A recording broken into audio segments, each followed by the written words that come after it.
Hi, everybody. I am Pamela, Reginald Smith. and we wanted to just talk today about the importance of building generational wealth. We're here at our home in Florida. You guys are following our journey. We're a debt-free homeschooling family, and we are entrepreneurs, and we're preparing to build debt-free on our 46 acres of land in Montana. So if you're not following our channel, follow our channel, as we will be sharing a lot about the build, going into the nuts and bolts of what we're doing and how we're doing it, as well as getting to know us a little better. So definitely follow our channel. But we want to talk today about building generational wealth. So first off, I want to say it's extremely important for our children, especially African American children, because we know the statistics of just where we are as a people financially. In fact, I read a study the other day that says by 2053, it's estimated that the wealth, listen to this, y'all, the wealth of African Americans will be at zero. That's extremely alarming. It's scary. So want to talk today, just why is it important to build generational wealth? It's very important to build generational wealth so that our kids don't have to start at zero. They will have a head start. And if you look at, all the people in our generation, people that are in their mid 40s, late 30s, we all had to start at zero because our parents didn't have the means and the resources to build generational wealth. So that's why it's very important for us to build generational wealth so that we can break that generational curse of lack off of our lineage, so that our kids and our grandkids don't have to start at zero. And so how do you build generational wealth? I don't know if you want me to go into that yet, Pam, or you want to? Yeah, I mean, it's absolutely right. Our number one thing was that our kids didn't have to struggle like we struggle, and we love our parents. A lot of our parents didn't know how to break that chain themselves. Many of them have been handed down, just what they had, and so we give honor to them, but it's tough, to when you're having to struggle financially, especially I can remember early in our marriage where it was just so hard because you fall in love and you're like, oh, we're just gonna live happy, that fairy tale life, and reality hits in and your credit is bad and you're getting the highest interest rates on everything. Mm-hmm. It's a cycle, because if you got bad credit, you're gonna get the highest interest rate. You're gonna have to work extremely hard to try to make it, so yeah. So building generational wealth is going to be a very challenging task, but if you just stick through it, you could do it. And so one of the things, how do you build generational wealth? First of all, we have to eliminate any debts that we have, because debt can block you from building generational wealth. All right. Debt will allow you to build generational wealth for your creditors, because these people will get wealthy off of you, paying interest over years. So we have to change our mindset when we go and look at things that we're going to purchase. Like, for example, when you go to buy a car, you go to car dealerships. And if you go in there, a lot of times these dealerships are not prepared to handle people buying cars cash. So when you first go in there, the car salesman will show you a car that you like. And then what's the next question? How much can you afford in your monthly payment? So if you say I can afford $400 a month, a lot of people just are excited to get in that car for $400 a month. They don't know the interest rate. They don't know how many years you're going to be paying, the terms, and none of that stuff. They just look at they can afford $400 a month. So we have to change our mindset into buying things cash, buying cars cash. And when you really get on that top level, that's when you can look at buying real estate cash. But we have to take baby steps. And I'm not against people who out there who have car payments, because hey, you have to crawl before you walk and walk before you run. But one of the ways that you can build generational wealth is by eliminating your debts, eliminating your smallest debts from smallest to largest, your credit cards, car loans, student loans. Student loans, that's another thing that's hindering people from building generational wealth. Because a lot of people, we hear about and read about people that are going to carry these student loans until they die. I remember when I graduated college, I had student loans of $60,000, and I thought, man, that's a lot, But you hear about people nowadays. We was counseling a couple of years ago that had $250,000 student loan debt, and he wasn't even paying the student loans. So it's just gonna accumulate more interest, and that balance is probably gonna grow to $500,000. Yeah. So we got to look at generational wealth blockers. I just came up with that term off the cuff. Things that's going to block you from getting generational wealth. We got to be aware of those things. Debt. So we got to, especially student loan debt. We got to look at ways to, if we're currently in student loans, we got to pay that off. And for our kids, we got to prevent our kids from obtaining student loans. So I just want to have you to talk about student loans, because I think student loans, that's one of the biggest generational wealth blockers right now. Yeah, and that's exactly why with our daughter, us being a homeschooling family, I took advantage, and even if your kids are not homeschooled, I took advantage of the dual enrollment program in Florida.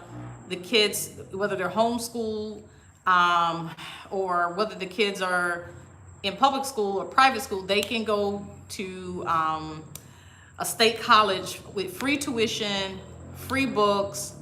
Our daughter got her AA degree debt free. I mean, we started letting her take college classes when she was she was 10th grade, going into 11th grade, taking these dual enrollment classes. So by the time she finished high school, she had an AA, and it was completely debt free. And so we got 2 years of college paid for. So now we're cash flowing. Our first daughter, we had the Florida prepaid college fund. With the second daughter here, we're cash flowing her college, and one of the things we're not doing is allowing her to go out of state, because that's out of state tuition. So she's going to go to college right here in Florida to finish up her degree, get her bachelor's, and we're cash flowing that. So why are we doing that? Because we don't want her to start out in debt, So we're paying for her room and board. We're doing all these things. And this is why when Reggie just said how important it is for us to be out of debt, because we got kids, all of us who have children, these kids grow up so fast, and before we know it, they're going to be in college. Yeah. And so we have to be out of debt. Could you imagine if we were in debt? We would not be able to afford our daughter's room and board. We would not be able to afford her tuition, So we can do things to stop. This is what the wealthy do. This is what, and not even say wealthy, middle class, white, Caucasian families do. They have a plan. A lot of them have a plan for their children. And a lot of us are just kind of flying by the seat of our pants and trying to, we get in this cycle of living paycheck to paycheck. And this is what God doesn't want us in that cycle. So that's what we're talking about today, is building generational wealth. And I just felt this week that we needed to talk about this. We needed to talk and try to help families out there to break free. So you said eliminating debt. What's something else that they can do? And also, once you eliminate your debt, because I think getting out of debt, that's a key milestone to start that generational wealth building process. So getting rid of debt, I would say your credit card debt, Your student loan may be at the top because you got to look at your credit cards. If you look at your debts, you put your debts in order from smallest to largest, you're going to see that your credit cards, and it's going to go up like a slope probably to that student loan. So don't worry about that student loan right now. So just focus on knocking out those smaller debts, your credit cards, any type of personal loans, and then looking at your car loans, seeing, how fast you can pay those car loans off. All right. And then once you start paying off your car loan, then that's when we're going to look at investing. We're going to, and each person's situation is different, because that's one of the things, how you truly build generational wealth is by investing, So once you limit your debts and you start investing, and you're going to really that wealth is just going to grow exponentially. All right. And so you still may have student loan while you're investing, but at least you're kind of having a plan towards both. I'm investing, also I'm going to pay off this student loan. But I just want to give you a chance to jump in before I go further. Yeah, so basically, absolutely eliminating that debt, and then getting ready to, start that investing. And we'll do other videos that will go more into detail about investing and how to invest. So, subscribe to our channel, because we'll definitely have more videos coming out that'll go more into detail into those things about how to get rid of these car loans, how to get rid of, the student loan, and all these things that's going to hinder you from building wealth. So definitely investing, and some of the things that we can invest in, just briefly. Yeah, and when you get to that investing stage, that's when you're kind of at a crossroad. All right, for the people that are wanting to go into entrepreneurship, you may be able to take those additional funds that you have to dive into entrepreneurship. And that's when you're just going to create that, that the sky is the limit towards your income. And so for the people that don't have the entrepreneurial drive, and you're comfortable with, working on someone else's job, it's nothing wrong with that, because you can build wealth that way. So once you get to that investing stage, for the people that are diehard entrepreneurs, all right, you may, instead of putting that money in mutual funds in the stock market, which we'll get into, I don't know if we'll get into it in this video or another video, but instead of doing that, you can start growing your business. Yeah, right? That's what I'm going to jump into next. Yeah, you start growing your business. Or, like I said, if you're comfortable with your career, you're making good money, then you go that other route, which is dumping your money into the stock market, into mutual funds, index funds. So that's when you have that fork at the road.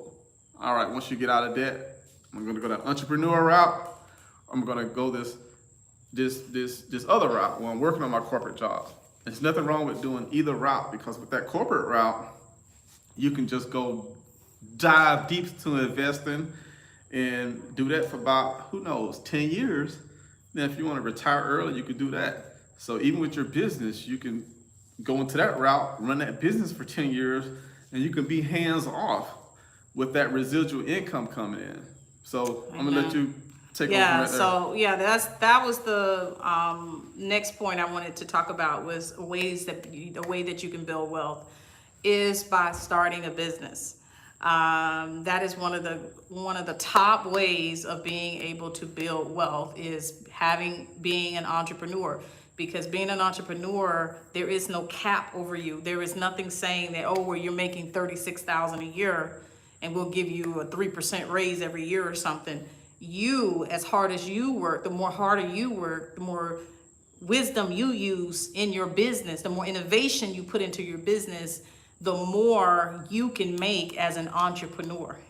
This is why I love entrepreneurship, because there's so many avenues, there's so many ways to streams of income that can come from that business. You know what I'm saying? So many, once you get something established, so many other product lines or so many other services you can add to increase that business. And so I always encourage families to really, pray about. I know that's not for everybody, but to pray about being an entrepreneur. One of the things, when I think about Africa, I think about places like that, Haiti and places, countries like that. A lot of those people, majority of those people are entrepreneurs. They're selling things. You know, they don't have jobs where they can go and apply and work for somebody. Everybody hustling out there. You know what I'm saying? The other thing about Africa and many of the countries there is no, people are not in debt. You know, you have to pay for things with cash. Yeah. They don't have a credit system. So people are not in debt. We need to go back to our roots, y'all. We need to go back to, you know, the foundation, and get out of the mindset of just being, you know, consumers who are constantly buying things, financing things, and consuming things. We have to learn the art of patience, right? Yeah. The art of waiting, which was so hard for me, because I was always a person, I wanted it right now. And so that gets us in a lot of trouble, because it's like, we don't want to wait for a car. We don't want to wait for this. We don't want to wait and save up. We can just go to the lot and buy it, you know, and then we suffer so many years making payments on this thing. Yeah. And then if you miss a payment, it affects your credit, you know, and so. Get buyer's remorse. Yeah. You know. So like with us and this, you know, we had to get a truck to be able to pull our trailer recently. It took us probably, how many months? 2 months? 2 months. Look It took us 2 months, and we could have easily went and purchased any truck we wanted to purchase. We have some of the, you know, top credit scores in the country. Mine is like an 840. Like the last time I checked was an 844. The max you can have is an 850. We could have went anywhere and got it. But the way we got excellent credit was because we don't make impulse buys. You know what I'm saying? A lot of prayer, a lot of patience, and that has to be key with building wealth, because like what Reggie's talking about with investing, that's something that grows over time, you know? So that art of waiting, you know, and we got to get out of it, because we're a microwave society where we want everything now, you know?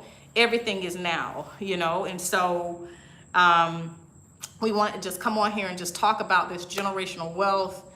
Do you have any other tips for building? Yeah. Like I say, you know, if we can recap, you know, getting out of debt, you know, have that be your main focus. Obviously, your credit cards, your car loans. Then once you get to the student loan standpoint, all right, hopefully you will have some additional income where you can invest, or you can invest in, you know, mutual funds, index funds, or you can invest in becoming an entrepreneur, you know. So, and once you go that route, the entrepreneur route, or that investing in the stock market route, that's when you're going to build that generational wealth. So for us, we went the entrepreneur route, and what we did, as our business income increased, we still live minimal. We lived a minimal lifestyle. As our business became a multi-million-dollar business, we didn't go out, buy houses, cars. We lived a minimal lifestyle, and then that's when we began to just pay off those big debts. You know, student loans, mortgages, and stuff like that. And so once that stuff was paid off, then that's when we started investing in index funds, mutual funds, and the stock market and stuff like that. But, you know, that entrepreneur route is gonna expedite it, because like Pam said, there's no cap on your, there's no ceiling on your income. It's gonna give you more freedom. Not to say that entrepreneurship is easy, because it's going to have its challenges. You know, you may have to work your butt off the first 5 or 6 years, you know, before you're able to take 2 weeks off, or a month off, or 2 months off, like we did this past summer. But, you know, it's worth it, because you're working for yourself. You can determine your income. There's no glass ceiling. The sky's the limit. You may do that business for 10 years, 15 years, and you may get in the process of, hey, now it's time for me to exit that business and sell it. And so you get that income. So, and that's when you get that big lump sum of money where you can just live your life and invest and do what you want to do. So, but I think the key thing is changing your mindset. When you want to build generational wealth, don't look at these get-rich-quick schemes, these multi-level marketing schemes that you see people talking about. You just got to change your mindset. You got to, you know, come up with a budget. You know, look at your expenses. You know, look at what you're spending each month. Write down your expenses. Look at your income. See what things you can cut. You know, because a lot of times, a lot of us we don't want to we don't want to make those sacrifices right now. We don't want to make those immediate sacrifices that's going to help us down the road. So look at things you can cut, you know, and I say cut, I mean, you know, look at your expenses. Some of the stuff that you can do without, you know, maybe for the women out there that are, I hate to get on women's hair, but if you're spending, I don't know, $300 a month. And we'll talk about that. Yeah. We'll go more into detail on other videos about how to, Yeah. the nitty nuts and bolts of how to do that and and everything, you know. So we just wanted to really come on here and talk about why it's important to build generational wealth, and some steps, you know, some things that you can do. And, you know, again, to recap, you know, getting out of debt, looking into investing and entrepreneurship. Those were the three things that were big for us in our lives. And someone says, what are your favorite books to learn about building wealth? Ah, man, I have so many. We have so many books that we've read, because books were our mentor. But the most important book for us, y'all, has been the Bible, because the Bible really has a lot. You know, I think you talk about that, Reggie, how many, that the Bible talks a lot about money. Yeah, money and possessions. There's over like 2,400 scriptures in the Bible pertaining to money and possessions, and talks about debt. Yeah. You know, not co-signing. It talks a lot about it. So that's the number one book. Yes, there's tons of wisdom in the Bible, y'all, that talks about, and we've applied that to our lives. You know, as the word says, the wicked borrows and doesn't repay. When I first read that scripture, it did something to me, because when we first got married, I was in so much debt, and I was the type that I would hide the bills, that I wouldn't take the responsibility for them. And so when I read that, it says the wicked borrows and doesn't repay. And then I also read the scripture that says, when you borrow, you become a slave to the lender. And I'm like, wow, I don't want to be a slave to anybody. Yeah. And then, you know, we all know, we're outside, guys, on our patio. Sorry about that. So, one of our neighbors on a motorcycle. But one of the things is, we all know what the word mortgage stands for. It means death grip, you know? And so mortgaging the house, you know, it can be a death grip. We know that's one of the biggest purchases we'll make. But it's so great if you can get to a place where you eliminate that mortgage, because you can truly have more wealth and be able to enjoy your life, because life, guys, life is short. Life is, people are leaving here left and right. And I really want to encourage, you know, everyone out there to live out their dreams, you know. Don't procrastinate. If you're believing to travel, get to that place where you can travel and enjoy your life, or whatever you have a desire to do it while you're here, you know. And so, but yeah, I would have to say the Bible is our number one book that we used. You know, and I think Apostle Paul says, "Oh, no man, nothing but to love him." And so we applied those principles. And also, as Reggie always, when he teaches, he gets invited to churches from time to time to teach. And one of the things he always says is, debt in the Bible is considered a curse. So the people who were in debt in the Bible were under a curse. And so we don't want to live under the curse. We want to live under the blessing, as Deuteronomy 28 tells us. We want to live under the blessing. And so one of the other things we didn't mention about building wealth is also giving. You know, as the word says, give and it shall be given unto you, good measure, pressed over and running over, men will give into your bosoms. And so we have been givers for you know, decades, and we sponsor children in Africa, and we try to sow into others, and we've been sowing seeds, you know, since we've been married. We've been sowing seeds. And so that's another way to build, to have a blessing come back to you, is through giving, you know. And so but that's pretty much what we wanted to talk about here today, is just how important it is to have that wealth for your future generations, and so that our children are not starting from zero, because it's so much harder to build a life when there's nothing you have no inheritance, you know? Yes. And yes. so we hope you enjoyed this. Thank you for tuning in. God bless you, and subscribe to our channel. We're gonna have more videos like this. We're gonna talk more into details on, how to, what Reggie was talking about, eliminate those debts, how the nitty gritty of how to do that. More about investing, what you should invest in, how to get started investing. I'm gonna talk more about entrepreneurship and starting a business. So I hope you'll join us. Subscribe to our channel and turn on the notifications. And we look forward to talking to you soon. Yes. All right, be blessed. Oh, awesome.